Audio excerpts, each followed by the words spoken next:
Yo, what is up? It's your boy TyTunes, actually coming to you live on a Tuesday night. Can you believe it? Can you believe it?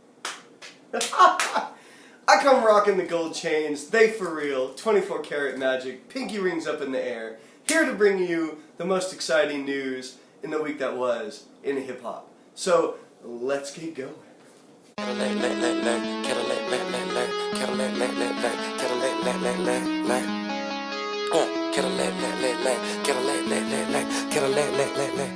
Alright, first of all, we have a ton of new music that dropped last Friday, and lucky for us, leading into the weekend, I was able to enjoy and digest it all. So I'm going to bring you a segment that I like to call not the good, the bad, and the ugly, but the weird, the okay, and then the ugly.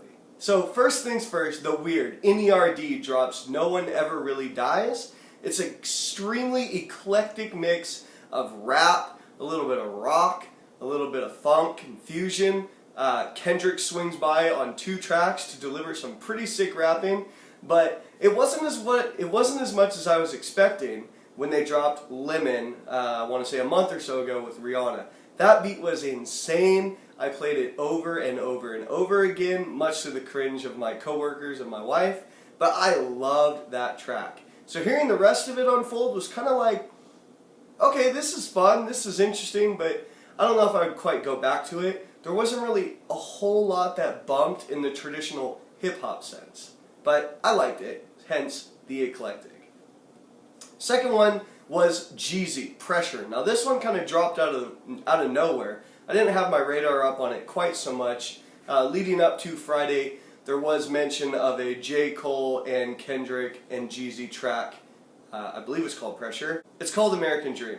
And that song, J. Cole was the highlight. J. Cole I've been a big J. Cole fan since Friday Night Lights and The Warm Up. His mixtapes have always outweighed his actual feature presentations. I have not been a big fan of Born Sinner or Cole World, especially his new stuff, For Your Eyes Only. He literally has a song where he raps about folding clothes. Now, I'm sure my wife over there thinks that's extremely romantic, but that's not what I want to hear when I'm bumping in the whip.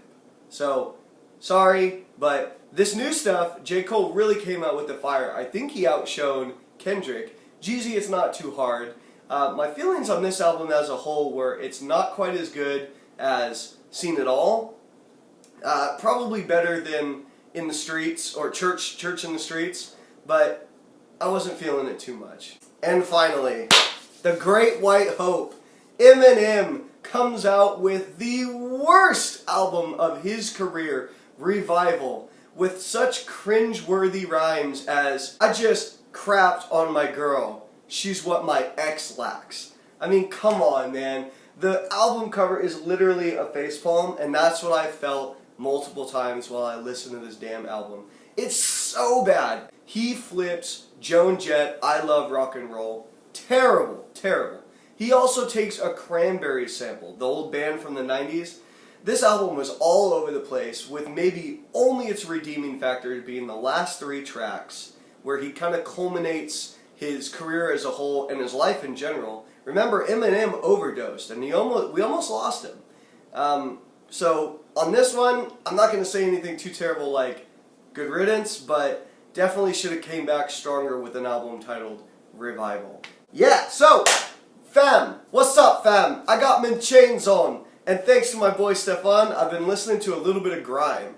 Gigs, JME, Dave, no Drake in sight, no culture vultures here, but it's some sick stuff, man. Gigs' new album, Womp Dem, or something like that, features a track called Pellegrino, and it bumps. It's really good. It's got a really thick bass line. He comes in, and shout outs to Dave, who actually says the line, "No girls were flirting till Josh pulled up and a Jurgen Klopp beat him. That's an angry German." That's my Liverpool fam right there. Fam, come on fam. Men don't want none. So anyways, I gotta give a shout out to Steph there. Thanks fam. That's some good stuff, and I will definitely be listening for more in the future. Video game front. I know I don't talk about video games that much, but GTA Online actually dropped a patch for a new heist called the Doomsday Heist, featuring a bunch of new cars, weapons, characters. But the coolest thing is it featured a whole new radio station hosted by, and I'm not sure I'm going to get this right, but it is a group of British fellows, British blokes if you will, called Blonded Radio. It's a crazy mix of Frank Ocean, Curtis Mayfield, some funk. They even had Jay-Z's Dead Presidents on there. When I listened to that and I heard that, I dropped. That was so cool. As you know, or maybe you don't, I'm a huge Jay-Z fan. And to hear something off of Reasonable Doubt, his debut album, on a game from 2017, almost 2018, that was really cool for me. So I enjoyed that. Check that out. Alright guys, I'm wrapping it up.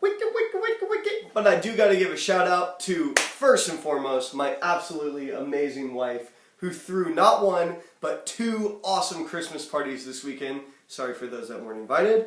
She takes care of the house, the dog, the cooking, me. I love her. Can't do it without her. Also got to give a shout out to Zach and his wife. We met you at the Christmas party, Creo Group. That was loads of fun. Christina, Daniel, Nino, Ellis, Patrick, all you guys are wonderful and you keep me going. Thank you so much and have a great night.